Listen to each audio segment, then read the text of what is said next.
let's start our pull together, if we can, with Rory and Neil out in Dortmund. I was thinking to myself just then, fellas, what's the most unexpected scoreline result of the night? It's probably yours, isn't it? Because I didn't think, as much as Celtic had a tough task tonight, I didn't think they'd go there and get pulverised, and that's kind of what happened. Yeah, I mean, Matt, you can see just behind me the yellow wall celebrating, and their adoring heroes who are just taking the applause from their fans. Dortmund were just as good on the pitch as they were off it, and Celtic really couldn't cope with those levels. I think Neil, both of us came here maybe thinking that scorelines like this might have been a thing of the past. Celtic were in buoyant mood coming into it, but I think they've got a bit of a reality check tonight. Yeah, I think it's all about levels as well. I mean, they had a great win against Bratislava, who, will be, well beaten, I think, in most of the games. But however, it was a great start to the tournament. They're playing well domestically. I didn't see this coming, but I did think it was going to be really difficult, to get a win here or even a draw. I fancied Celtic to score at some stage of the game, but what I didn't imagine was, how poorly they gave the ball away in certain areas, and time again got punished for it. Yeah.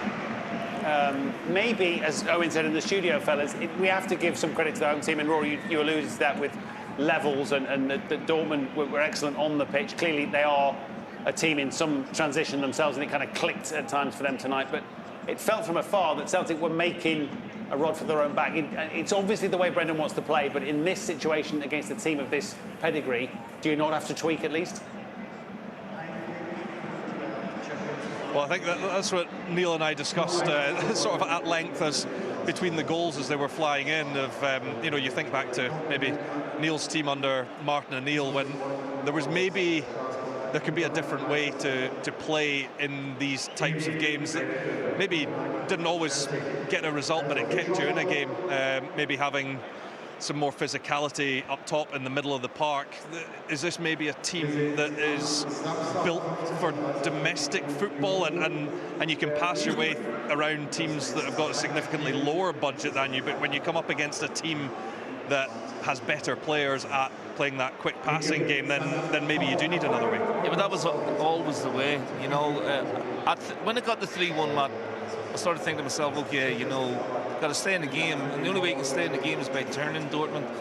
Use the pace of Maeda and Kuhn down the flanks, but again, they almost programmed to play this short passing style, which Dortmund just ate up, and they kept giving the ball away cheaply in the defensive third, and at this level, you get punished. And I don't think Dortmund are a sensational team. I agree with a lot of what was said before the game.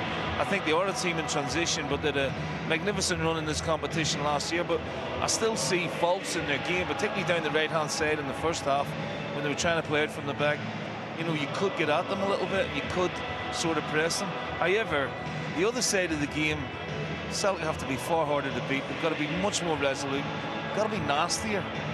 It goes against maybe the principles sometimes of the players, but at times you've got to do the dark arts of the game, particularly away from home in Europe when your teams are running at you, and big strong teams, you've got to try and kill the game rather than speed it up. And I just felt Celtic just kept making the same mistake over and over and over again and getting punished for it. And that's not all on Brendan.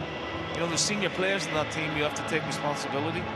And at times you've got to play in Dortmund's half, and even send a Rory 10 minutes into the second half, we're still looking at the Celtic end of the pitch. Not once was the ball in the Dortmund half in the first 10 minutes of the second half. I think also, it's also worth reflecting on that this is an 8-game campaign, the 3 points from 2 games. So I guess it's about learning from this, making sure the damage isn't so much that it really affects them when they go to Bergamo and Atalanta away. That's really now a huge test to see what they've learned from tonight. I think you've got to analyse the game and go, right, we cannot do that, we cannot do this, we cannot do that, and then if we are a goal down, then how do we get back into the game, how do we get a foothold in the game, and how do we put the opposition under pressure?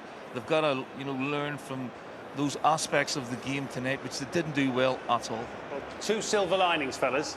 They don't have to play Dortmund again, because obviously the new phase is what it is.